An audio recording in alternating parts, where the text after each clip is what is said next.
안녕하십니까. 네, 오늘은 고대 교회사의 최후의 교부라고도 할 수 있고요. 그 다음에 중세 교회사를 여는 위대한 신학자이기도 했던 그 어거스틴에 대해서 살펴보도록 하겠습니다. 사실 그 어거스틴이 이 교회의 역사 속에서 차지하고 있는 그 위치라고 하는 것은 참 막대합니다. 마치 그 초대교회 때 그 바울의 사상을 우리가 중요하게 생각한다면 이제 고대 교회 마지막에 그 어거스틴의 위치가 있죠. 그런가 하면은 중세 시대로 가게 되면 아무래도 토마스 아퀴나스와 같은 신학자를 들 수가 있겠고, 그러고 난 다음에 우리들은 종교개혁의 신학으로 넘어가게 될 겁니다. 이렇게 커다란 그 신학자였고, 또 교회의 대표자이기도 했고, 또 많은 갈등과 투쟁을 경험했던 그 어거스틴을 살펴봄으로써 우리에게 귀한 역사의 교훈이 주어질 줄로 압니다. 오늘의 그 강의의 그 순서는 우선 그 어거스틴의 그 생애에 대해서 아주 간결하게 좀 살펴본 다음, 그 다음 이제 그분의 그 내면의 여행이 참 대단하지요. 그래서 그분의 그 내면적 흐름이 어떻게 진행이 되어져 갔는가에 대해서 살펴보고, 그 다음에 그가 생애 동안 계속 투쟁하고 또 갈등하고 숙제를 풀기 위하여 힘썼던 그런 어거스틴을 괴롭혔던 여러 그 이단들에 대해서 살펴보도록 할 겁니다. 사실은 이런 이단들을 마주하면서 어거스틴의 생애가 그리고 사상이 더 돈독하게 되어졌다, 더 체계화되어졌다, 이렇게 볼 수 있겠습니다. 우리가 고대교회 때 봤듯이 여러 이단들과 교회가 조우함으로 말미암아 교회는 점점 더 정경화 작업과 감독의 지위를 더 강화시키고, 그렇게 스스로 공고히 교회는 자신을 보호하게 되었던 것처럼 어거스틴이야말로 서방 라틴 교회의 그 올바른 어떤 교회성을 지켜가기 위해서 몸부림을 쳤던 그 흔적이 있는 것이죠. 자, 그러면 먼저 그 어거스틴은 그 지금으로 치면 그 북아프리카의 그 튀니지에 해당되는데요. 그 튀니지는 지금 지도를 보면은 그 북아프리카의 그 중심 정도에 있죠. 제일 끄트머리 위쪽에. 그래서 거기서 만약 바다를 가로질러 올라가 가지고 쭉 올라가게 되면 바로 이태리 남단으로 닿게 됩니다. 그러니까 사실 굉장히 짧은 거리였던 거죠. 왜 이게 중요하냐면은 당시에 로마 제국의 그 수도가 로마였고, 이태리야말로 그 당시 로마 제국의 그야말로 헤드쿼터 아니었겠습니까? 그러니까 그 이태리의 그런 로마의 문화 문물이 아주 바다를 건너서 바로 맞닿는 곳이 바로 이 오늘날의 튀니지, 그 당시로 하면은 북아프리카 지역의 타가스테라고 하는 곳인데, 지금의 그 카르타고, 카르테지의 근처가 되겠습니다.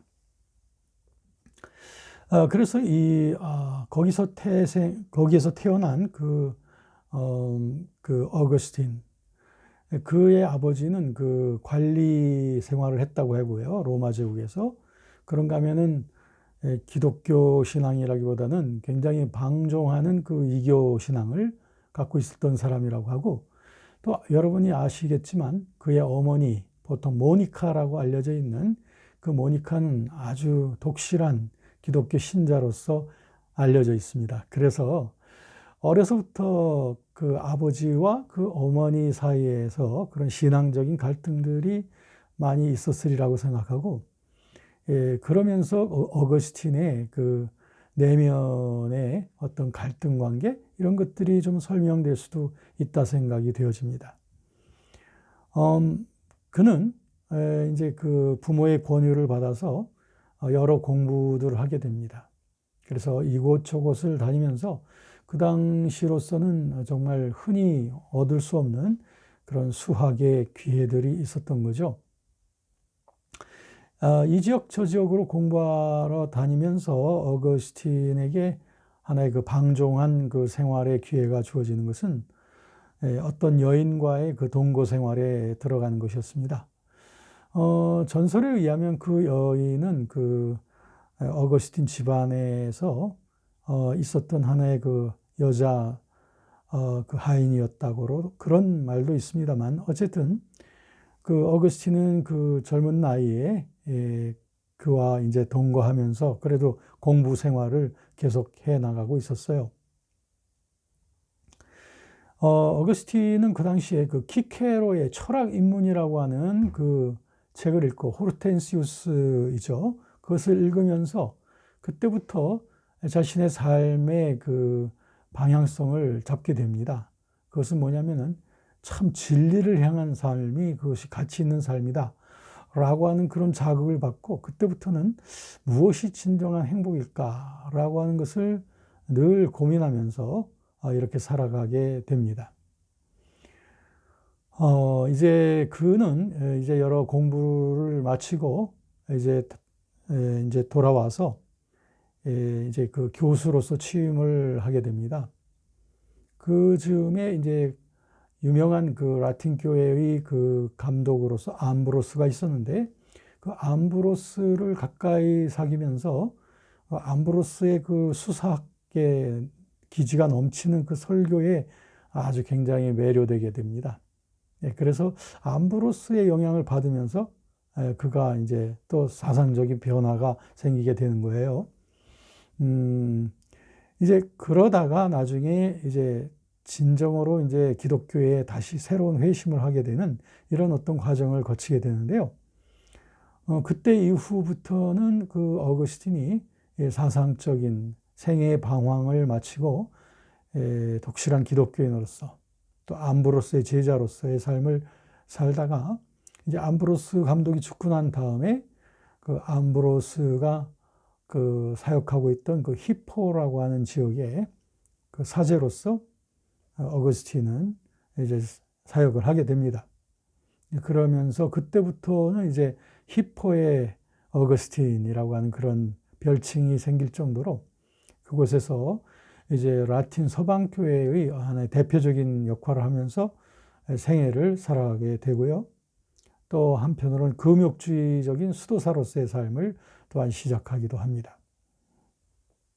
자, 이제 외면적인 그런 어떤 암브로스의 그 생애를 좀 브리핑했다고 하면, 이제는 그 어거스틴의 그 내면을 좀 살펴볼 차례가 되겠습니다. 어거스틴의 그 내면에 대한 여행을 함에 있어서 우선 어거스틴의 그 어렸을 때의 그 어거스틴의 내면을 형성하게 해줬던 것은 아무래도 그 어머니로부터 받았던 그 기독교적인 영향, 이것이 많이 있었겠고요. 그러다 보니까 그 민감한 양심을 가지고 기독교적인 진리에 대해서 탐구하는 이런 그 정신이 있었고, 그런가 하면 또 자기 아버지로부터 받은 어떤 그 좀 방탕하고 그리고 비기독교적이고 이런 그 영향도 어거스틴에게는 없진 않았었다. 왜냐하면 어거스틴 내면 속에서는 어려서부터 이 두 가지의 그 싸움이 아주 현저하게 되어지는 것이었습니다. 물론 어거스틴뿐 아니죠. 우리의 내면 속에도 우리에는 그 선악 간에 또는 진리와 거짓 간에 그런 그 투쟁이 우리에게 항상 있는 것처럼 말이죠. 아까 호르텐시우스 얘기를 했지 않습니까? 그 어거스틴은 이제 어머니의 영향을 받아서 기독교에 대한 생활을 하다가 그 호르텐시우스를 접하게 되죠. 그런 다음에 아까 말씀드렸듯이 진리에 대한 삶을 추구하는 것의 중요성, 여기에 대해서 크게 자각을 했다는 거 아까 말씀드렸고요. 그가 이제 유학을 하면서 공부하는 가운데 그 마니교에 빠져 들어갑니다. 그 당시 마니교는 굉장히 유행을 하고 있던 이원론적인 종교였는데, 그 마니교의 그 근본적인 뿌리는 기원전 5세기, 6세기까지도 올라가는 그 페르시아의 그 조로아스터교의 그 영향을 받고 있습니다. 그래서 이원론적이죠. 그런데 어거스틴은 거기에 그 매료를 느끼면서 한 10년 동안을 마니교로서의 삶을 살아요. 그런데 그 어거스틴이 마니교에 있었을 때에 어떤 의식을 갖게 되냐면은 인간은 어쩔 수 없는 어떤 그런 두 가지 선한 영역이나 또는 악한 영역 둘 중에 어느 한 영역에 숙명적으로 종속되어지게 된다라고 생각을 하는 거예요. 그래서 악의 영향을 받게 되면은 악에 기울어질 갈 수밖에 없다. 그렇다면 그 악에 대한 책임은 나에게도 있지만 더 근본적으로는 악에게 있는 것이다 하면서 그 악마에게 죄의 기원을 돌림으로 말미암아 나의 어떤 죄책감이라든지 이런 것을 합리화하는 그 경향, 이런 것들이 이원론적인 사고 속에서 어거스틴 속에 퍼져나가게 됩니다. 이건 무슨 말이냐면 어거스틴이 그 여인과 동거도 하고 또 비도덕적인 그런 삶을 살아가면서 자신의 내면 속에 그 민감한 그 양심이 닫히겠죠. 그럴 때 그러한 양심의 문제를 어디에다 합리화시키게 되냐면 결국에 자기 자신은 어쩔 수가 없다. 나를 자꾸 악으로 이끌고 가고 있는 저 악마에게 책임이 있는 것이다 라고 하면서 스스로 죄에 대한 합리화를 할 수 있었던 종교가 바로 마니교가 아니었었겠는가. 이런 10년 동안의 삶을 살다가 그 다음에는 그 좀 한동안 그 회의주의에 빠지게 됩니다. 스캡티즘. 그래서 뭐랄까 전에 그 읽었던 호르텐시우스뿐 아니라 이제 마니교 이 둘 사이에서 굉장히 갈등을 하면서 사상적인 방황을 하게 되죠. 그러다가 이제 어거스틴이 새롭게 찾게 된 그 어떤 쉼의 항구가 신플라톤주의였습니다. 그 신플라톤주의는 이전에 있었던 그 플라톤 철학의 새로운 그 발흥이라고도 할 수 있는데, 마니교가 근본적인 이원론이라면 이 신플라톤주의는 좀 이론론적이며 범신론적인 이론론이라고도 할 수 있겠습니다. 그런데 이와 같은 신플라톤주의를 통해서 결국에는 그동안 있었던 그 이원론적인 그 극한적인 이런 세계관을 이제 떨쳐내고 이제 이론론적인 세계관으로 전향하게 되면서 그러면서 자연스럽게 암브로스 감독의 영향을 받아서 기독교로 이제 다시 건너오게 되어지는 교량이 되는 거예요. 그래서 어떤 철학자는 말하기를 그 어거스틴에게 있어서의 그 신플라톤주의라고 하는 것은 마니교적 이원론으로부터 기독교적 이론론으로 건너오게 되는 그 다리 역할을 해준 것이 바로 신플라톤주의다. 이렇게 정리를 해 놓았습니다. 자, 이제 어거스틴의 그 생애와 그분의 그 어떤 사상적 변천에 대해서 좀 살펴보면서 그러면서 그가 이제 히포의 감독으로서 서게 되었을 때 이제 어거스틴은 커다란 그 숙제들을 만나게 됩니다. 그것은 기독교 주변에 있는 여러 논쟁들, 여러 이단들과의 그 논쟁에서 승리해야 되는 그 과제가 어거스틴에게 생기게 된 거죠. 그래서 어거스틴에게 최초로 한 커다란 3가지 정도의 논쟁을 들면 되겠는데요. 그 첫 번째가 무엇인가 하니 바로 마니교도들과의 논쟁입니다. 사실 어거스틴이 10년 동안이나 마니교 생활을 했다고 했죠. 그런데 이제 마니교를 벗어나고 나서 보니까 이 마니교의 그 이원론적인 허구성은 정말 대단한 것이다 라고 하는 것을 어거스틴 직시하고 이것은 잘못된 종교다 라고 하는 그런 깨우침을 갖고 마니교를 공격하게 되는 겁니다. 어찌 보면 마니교에 대해서 어찌 보면 가장 잘 알고 있는 어거스틴, 그러니까 마니교의 그 허구성에 대해서도 아마 가장 잘 지적할 수 있는 사람이 바로 어거스틴이 아니었을까 생각합니다. 특별히 그 마니교도들하고 이제 논쟁이 벌어지는데, 그때 어거스틴이 이 마니교도들과의 논쟁을 하면서 많은 글들을 써요. 그러면서 이 마니교를 공격을 해서 결국 마니교도를 승리해 나가는데요. 이 마니교와의 투쟁을 통해서 어거스틴은 어떤 신학적인 정리가 되어지냐면, 바로 원죄에 대한 그분의 그 사상이 확정이 되어지게 됩니다. 이게 무슨 말인지 설명드릴게요. 마니교에 있어서의 그 원죄관념은 이 이원론적이란 말이에요. 그래서 이 죄의 문제를 선한 신이나 악한 신, 이 두 신에게 기인을 시키면서 인간은 여기에 어떤 숙명적으로 이 두 신 사이에 끼어 있다라고 보는 그런 세계관이란 말이에요. 원죄에 대한 것도, 원죄, 오리지널 신, 죄의 근원에 대해서. 그런데 반해서 이 기독교적인 메시지는 무엇이냐?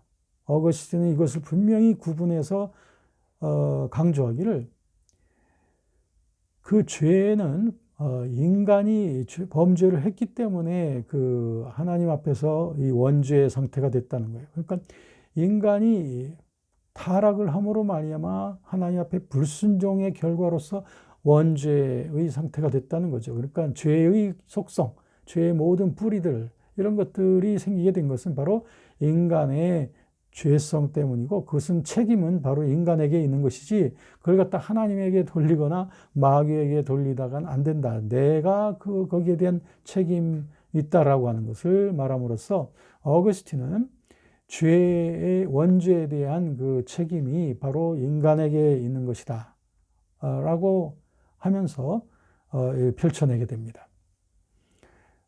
그래서 이 마니교와의 그런 투쟁을 통해서 어거스틴의 이 원죄론이 정리가 되어지더라 하는 겁니다.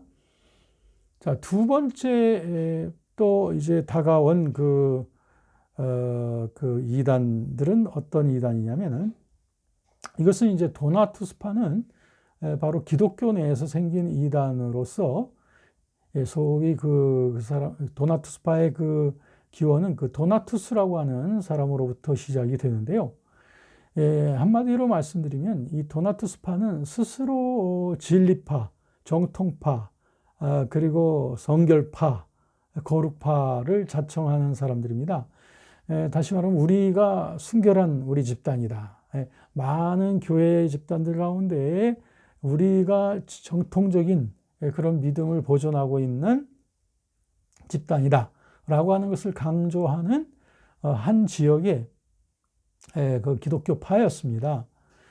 도나투스파가 주장하는 건 뭐냐 하면은, 기독교가 박해를 많이 당할 때에도 많은 사람들이 그 박해를 피하려고 굉장히 그 세력에 대하여, 권위 세력에 대해서 어용도 하고 그걸 피해 다니기도 했지만, 이 도나투스파는 이 지역에 있는 그 일단의 그 무리들은 결코 그런데 굴하지 아니하고 순교를 당하고, 그 다음에 모진 고문을 당하면서까지라도 박해 상황 속에서 결코 순교를 지켰던 사람들이 바로 우리들이다 라고 하면서, 우리 거룩한 자들, 순교를 지킨 자들끼리 우리 하나의 교회를 구성을 하고, 이 교회야말로 참된 교회이다. 왜?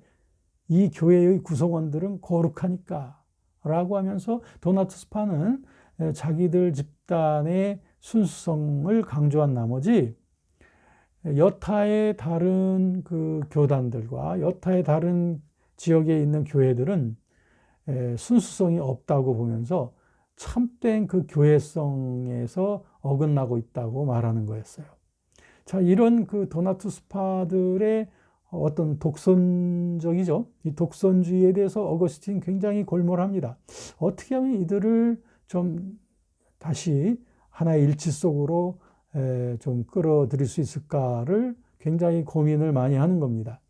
여러 차례 어거스틴은 권유를 하고 도나투스파를 회유시키려고 많은 애를 썼던 거예요. 그럼에도 불구하고 결국에 이들은 끝까지 자기들의 정통성을 강조하면서 일반 교회로부터 자신들을 분리하게 됐던 거예요. 이것이 바로 이제 도나투 스파인데, 그러면 도나투 스파와 어거스틴은 이제 정통 교회의 대표자였고요. 이 도나투 스파는 하나의 작은 집단이었죠. 자, 어떻습니까? 이 도나투 스파에서는 뭐라고 말하냐면 우리가 참 교회다. 근데 어거스틴은 뭐냐면 아니다. 너희는 북아프리카 지역의 한 지역에 국한된 하나의 분파일 뿐이다. 그 다음에 도나투 스파는 뭐라고 또 말해요? 너희는 거룩하지 않기 때문에 참 교회가 아니야. 라고 말합니다. 근데 거기에 대해서 어거스틴은 아니다. 우리는 거룩해. 왜 그러냐면 우리는 그리스도께서 피로 값주고 사신 교회이기 때문에 우린 거룩한 거야. 자, 도나투 스파에서는 또 뭐라고 비판하냐면 너희들의 성직자들은 너희들의 사제는 거룩하지 못했기 때문에 참 사제가 아니다. 이렇게 말해요. 거기에 대해서 어거스틴은 아니다. 이 사제들은 그리스도께서 위임을 하셔서 성례전을 행하기 때문에 그 사제의 개인적인 사생활의 경건보다도 하나의 그리스도의 그 거룩함이 위임되어져서 그 사제들이 행하는 그 성례전은 여전히 유효한 것이다 라고 하면서 이렇게 대치가 되어졌던 겁니다. 자, 이렇게 해서 결국 이 도나투 스파는 정통 그 교회로부터 이제 이단으로서 배척을 당하게 되었고요. 그러면 과정에서 어거스틴의 그 교회론이 공고하게 확정이 되어져 갑니다. 그리스도 교회의 하나됨에 대한 이런 그 도나투스와 같은 분파들을 척결함을 통해서 확정되어져 가는데, 그러다 보니까 이제 어거스틴 당대에서부터 지금까지 흘러오고 있는 이 교회론에 있어서의 중요한 한 4가지 꼭지점들이 생기게 되었어요. 그 4가지 꼭지점은 뭐냐? 교회란 무엇이냐? 그것은 하나이고 거룩하고 보편적이고 사도적인 교회. 하나이고 거룩하고 보편적이며 사도적인 교회. One, Holy, Universal and Apostolic Church. 이겁니다. 이 4가지를 설명드리겠습니다. 첫째, 하나. 교회는 하나다 이거예요. 그러니까는 그 당시 중세 이제 교회를 가톨릭 교회를 중심으로 한 교회의 통일성을 말하는 거죠. 그러니까는 교회는 하나지 둘 이상이 아니라 그리스도의 몸인 교회는 하나라는 거예요. 그다음 두 번째는 거룩. 교회는 거룩하다. 왜? 교회에 참석하는 사람들은 사실은 개개인을 보면 죄인들이겠지. 그러나 교회라고 하는 곳은 그리스도의 그 다 이루신 그 피의 공로로 말미암아 교회에 참여하는 자들에게는 그 거룩함이 임하기 때문에 교회는 거룩한 거다. 그 다음에 세 번째는 뭐예요? 그거는 보편적. 이건 뭐냐면 교회란 지역이나 인종, 언어에 관계없이 그리스도의 교회는 다 보편적이다. 네 번째, 마지막은 사도적이다. 이거는 이제 특별히 교황의 사도직 계승을 강조한 겁니다. 그래서 교회는 교황권으로부터 말미암아 이런 교황권이 개성되어지는 교회다. 이렇게 4가지가 강조가 되어진 거죠. 그래서 이 4가지 특성 중에 이 특성들은 오늘날도 이제 가톨릭 교회에 그대로 이것이 그 해석되어지고 있고요. 우리 개신교 같은 경우에도 이 4가지 특성을 벗어나진 않아요. 단, 그 마지막에 있는 그 사도적 계승이라고 하는 거, 그걸 우리들은 교황권의 계승을 교회의 그 핵심이라고 보지 않고, 우리 개신교에서는 뭐냐면 더욱더 사도적인, 즉 다시 말하면 사도시대 신앙 고백, 성경적 신앙 고백의 계승, 이것이 바로 참 교회성이다라고 우리는 그렇게 성경을 중심으로 그렇게 해석을 하는 점이 해석이 틀린 점이죠. 자, 이렇게 어거스틴은 이런 도나투 스파와의 논쟁을 통해서 교회론이 확립되어지는 것을 보게 됩니다. 자, 이제 마지막으로 볼 것은 어거스틴의 또 한 차례의 그 제일 어거스틴이 나이가 들었을 때 마주쳤던 그 이단으로서 펠라기우스 이단을 들 수 있습니다. 이 펠라기우스라고 하는 사람에 대해서는 우리가 좀 많이 얘기를 해야 되겠습니다만, 그러나 그러나 이제 충분한 이해를 위해서는 좀 얘기가 더 많이 필요하지만, 이 시간을 위해서는 아주 짧게 말씀을 드리겠습니다. 펠라기우스는 그 인간의 구원에 있어서 어느 정도 인간의 노력과 공로와 선행이 필요하다라고 강조했던 사람이었죠. 그런데 펠라기우스가 보기에 어거스틴은 너무 신의 주권, 또 하나님의 은혜, 이것을 강조한 나머지 인간은 마치 그 하나님의 주권에 그대로 종속되어지는 꼭두각시처럼, 인간은 마치 구원 문제에 있어서의 자유의지에 대한 어떠한 그 책임이나 자유가 없는 것처럼 설명되어지는 그 어거스틴의 신학에 대하여 펠라기우스는 반기를 들게 된 겁니다. 그래서 펠라기우스는 에덴 동산에서 아담과 하와가 죽게 되었을 때, 그때부터 사람들이 죽게 되는 것은 죄 때문에 죽는 게 아니라 그건 자연적으로 죽는 것이다. 그리고 사람이 태어나면 자기들 나름대로 하나님 앞에 관계가 있기 때문에 자기 부모가 죄인이라고 자기도 죄인이 되는 건 아니다 라고, 이런 식으로 인간의 그 책임과 인간의 자유의지의 그 중요성, 또 인간의 선행과 공로에 대한 강조, 이런 것들이 펠라기우스의 구원론 속에 있었던 거예요. 그래서 어거스틴을 이제 그런 위치에서 어거스틴을 굉장히 비판했던 거죠. 그러다 보니까 이제 어거스틴 파와 펠라기우스 파와의 격돌이 불가피하게 됐겠죠. 그래서 오랜 동안 이 두 파에서 서로 논쟁이 벌어지게 됩니다. 그런데 그 단도직입적으로 말씀드린다면, 그 당시 이 펠라기우스라고 하는 그 펠라기우스 파는, 그 펠라기우스 자신이 벌써 영국이라고 하는 섬나라에서, 그 당시에 영국, 고대교회 때 영국은 뭐 아주 변방 중에서도 변방이었겠죠.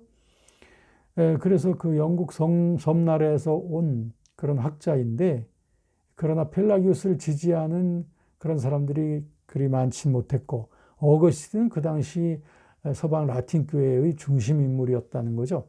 그러다 보니까 펠라기우스와 어거스틴과의 그 논쟁도 뭐 아무래도 싱겁게 끝날 수밖에 없었습니다.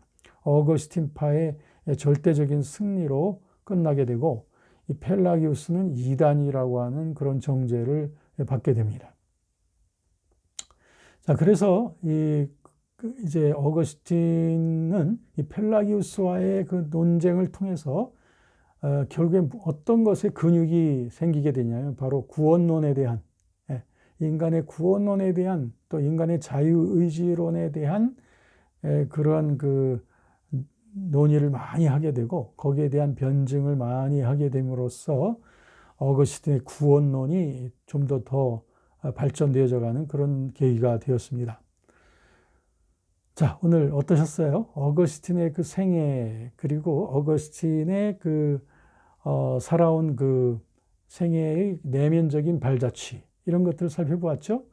그런가 하면은 어거스틴이 만나야 할 수밖에 없었던 세 가지의 커다란 이단이었던 마니교, 그리고 도나투스파, 그리고 펠라기우스파, 이 세 파와의 그런 논쟁을 계속 거쳐가면서 어거스틴의 신학이 좀 더 공고해지고 발전되어졌다라고 하는 것을 봤고요.